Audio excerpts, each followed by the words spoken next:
আসসালামু আলাইকুম deer guys. আমরা অনেকদিন পরে আসলাম একটু ঘুরতে সাগর পাড়ে চিটাগংয়ের। তো এখানে অনেক বড় মাঠ, অনেক পোলাপান খেলাধুলা করে। তো বিপিএল খেলা আমাদের শুরু হয়ে যাচ্ছে।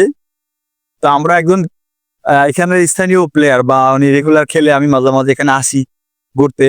তো দেখি এরকম একটা লোক আমরা খুঁজতেছি, দেখি কাউকে পাচ্ছি কিনা। তো এখানে এমন একটা পরিবেশ, খুব সুন্দর একটা জায়গা, খেলাধুলা করা যায়, ঘুরেও যায়। যাক, আমরা একটা ভাইকে আমরা পাইছি।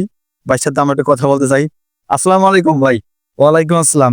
আপনি ভালো আছেন? হ্যাঁ, আলহামদুলিল্লাহ, আল্লাহ পাক অনেক ভালো রাখছে। আপনি কেমন আছেন? হ্যাঁ, আলহামদুলিল্লাহ আছি ভালো। তো আপনাকে তো প্রায় সময় আমি এখানে দেখি।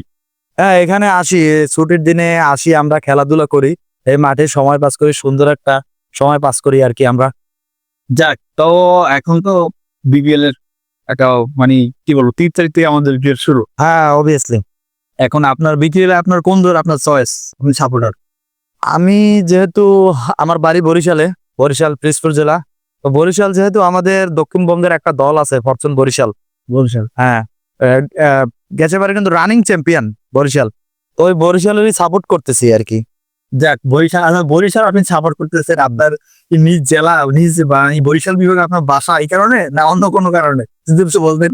আসলে আহ বলতে গেলে যে বরিশাল আমাদের বাড়ি, একটা যে শেকড়ের টান আছে অবশ্য, সেটাও কাজ করে। কিন্তু এবছর দলের ভিতরে আমার একটু বিপত্তি আছে, মানে সাপোর্ট ওইভাবে করব কি করব না, একটা দ্বিধাদ্বন্দ্বের ভিতরে আছি। কারণ একটা বড় সমস্যা, যেটা মানুষের তো প্লেয়ার পছন্দ অপছন্দ থাকে। তো আমাদের বরিশালের যে মালিক মিজানুর মিজানুর রহমান, ঠিক আছে, উনি একজন ভালো মানুষ। তো উনি এই যে দলটা নিছে, প্লেয়ার যে সবকিছু কিনছে, ভালো হয়েছে, সব দিকেই ভালো, কিন্তু একটা প্লেয়ার আমার সমস্যা ওখানে, মানে আমার পছন্দ না আর কি। বাকি সবাই কি বলবে আমি জানি না। এটা হলো নাজমুল হোসেন শান্ত। ওর জন্যই আমার মনে হয় যে আমি বরিশাল সাপোর্ট আমি ছেড়ে দেবো। আচ্ছা, যাক, নাজমুল হাসান শান্ত কেন? উনি তো বাংলাদেশ টিমের ইনফরমেটে কি বলে, ক্যাপ্টেন। ক্যাপ্টেন হলেও ঠিক আছে, কিন্তু আমার ওদের পছন্দ না। কিন্তু তাকে কেন যে দলের ভিতরে রাখে আমি বুঝতেছি না। আপনি দেখেন লাস্ট যে উনি পারফরমেন্স গুলো করতেছে, 2 অঙ্কের কোঠার রান পর্যন্ত উনি করতে পারে না।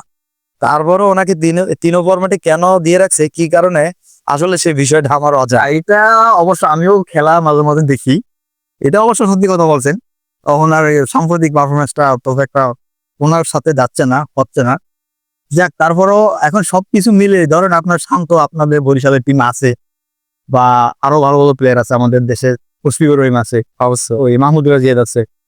সবকিছু ওভারঅল মিলে আপনার কাছে কি অনুভূতি যে এবারের, মানে আপনি তো এমনিতে সাপোর্ট করবেন বলছেন, মানে অনুভূতি কি যে এবার চ্যাম্পিয়ন হওয়ার জন্য আপনারা কি প্ল্যানিং বা আপনার ইচ্ছা অনুভূতিটা একটু সংক্ষেপে যদি বলবেন? ইচ্ছা অনুভূতি বলতে প্রথমে আমি বলবো, যেহেতু বরিশালে একটা টিম আছে, তো বরিশালকে আমি 1 নম্বরেই রাখবো। কারণ দেখেন, নাজমুল শান্ত ছাড়া আর অন্যান্য যে প্লেয়ার গুলা কিন্তু কোয়ালিটিফুল, একটা ব্যালেন্স টিম বরিশাল। তো এবারও চ্যাম্পিয়ন হওয়ার আশাটা রাখা যায়, 90% আশাটা রাখা যায়। তারপরে সেকেন্ড চান্স আছে ঢাকা। তো অন্যান্য দলগুলাও বেশ ভালো কোয়ালিটিফুল, ভালো ভালো প্লেয়ার আছে। যাক, ভালো। না, সুন্দর একটা কথা বলছেন। বরিশাল, হ্যাঁ, সব টিমের থেকে একটু স্পেশালিস্ট বরিশাল সবসময়। এবারও কিন্তু সুন্দর ব্যালেন্স টিম করছে। এবারও ব্যালেন্স টিম করছে, তবে আমার মনে হয় গেলবার থেকে এবারে বিকেলটা আর একটু জাঁকজমকপূর্ণ হবে। অবশ্যই নতুন দেশ, নতুন একটা স্বাধীনতা, যেটা সবাই জানে। তো এখানে আলাদা কিছু তো হবে, এটা তো আমরা অ্যাকসেপ্টেবল। হ্যাঁ, ঠিক আছে, তো এটা হবে, এটা অস্বাভাবিক কিছু না, সুন্দর হবে। তবে এই আমার একটা মন্তব্য আছে যে বরিশালে যে নাজমুল হোসেন শান্ত, আমার মনে হয় ওনাকে যখন দলে নিয়ে নিয়েছে, তো প্রথমে যে 2-3 ম্যাচ তাকে একটু রানিং করানো উচিত, চান্স দেওয়া উচিত। উনি যদি প্রথমে রান না করতে পারে, 2-3 ম্যাচে যদি রান না করতে পারে, তারপরে আমার মতে তাকে বাদ দিয়ে দেওয়া উচিত। বাদ দিয়ে অন্য কোনো তার জায়গায় প্লেয়ার কন্টিনিউ করা উচিত। তা না হলে উনি যদি রান না করে, জাতীয় দলের মতো যদি এখানেও এভাবে হতাশায় ডুবায়, তাহলে মানে চ্যাম্পিয়ন হতে বসতে হবে না আর কি, সমস্যা হবে। আমি যেটা আপনাকে বুঝাতে যা এটা আপনার অনুভূতি, আপনার একটা মনের ভিতরে একটা ইয়ে ছিল, প্রশ্ন ছিল। দরকার হলে তাকে পানি টানাবার অনেক প্রয়োগ হয়। একটু মজা গেল আমার, ড্রাইভ হচ্ছে। যাক, আপনার যা ইচ্ছা জানা, আপনি একদম বরিশালের বিগ ফ্যান বা বিগ সাপোর্টার, আমার যাই কিছু না বলে কমে না, বলতে পারেন, বলতে পারেন।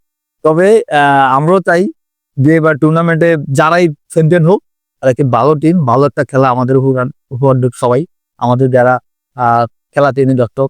তাই আপনার সাথে কথা বলে অনেক ভালো লাগলো। সত্যি আপনি একজন ভালো কি বলবো মানে ক্রীড়াবিদ বা ক্রীড়া ফ্যান। হ্যাঁ ধন্যবাদ ভাই, আমি ছোটবেলা থেকে খেলা দেখে, আমি ক্রিকেট লাভার বললেই বলতেই পারেন।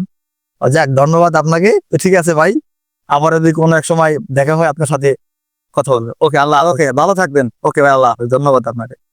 যাই হোক, আমরা একজন বরিশাল বিপিএল এর বরিশালের সাপোর্টার একজন লোক পেলাম, ভাইয়ের সাথে আমরা কিছুক্ষণ কথা বললাম। তো বুঝতে পারলাম যে ভাইয়ের একটা ইচ্ছা অনুভূতি ভাই আমাদের কাছে প্রকাশ করলো, যে ভাই প্রথম ইচ্ছাটা বলবো যে বরিশাল চ্যাম্পিয়ন হওয়ার জন্য। সেখানে একটু কথা বলবো যে নাজমুল হোসেন শান্তকে নিয়ে উনি একটু দ্বিধাদ্বন্দ্বের ভিতরে আছে, যে নাজমুল হোসেন শান্তকে উনি একটা মানে পছন্দ করে না, চয়েস করে না। যাই হোক, তবে খেলায় বোঝা যাবে নাজমুল হোসেন কতটুকু ক্যাপাবিলিটি তার, বা কতটুকু সে পারফরমেন্স করার জন্য মাঠে প্রস্তুত। যাই হোক, তো এই পর্যন্তই কথা বললাম। আল্লাহ হাফেজ, সবাই ভালো থাকেন, সবার জন্য দোয়া রইলো। ওকে, বাই বাই।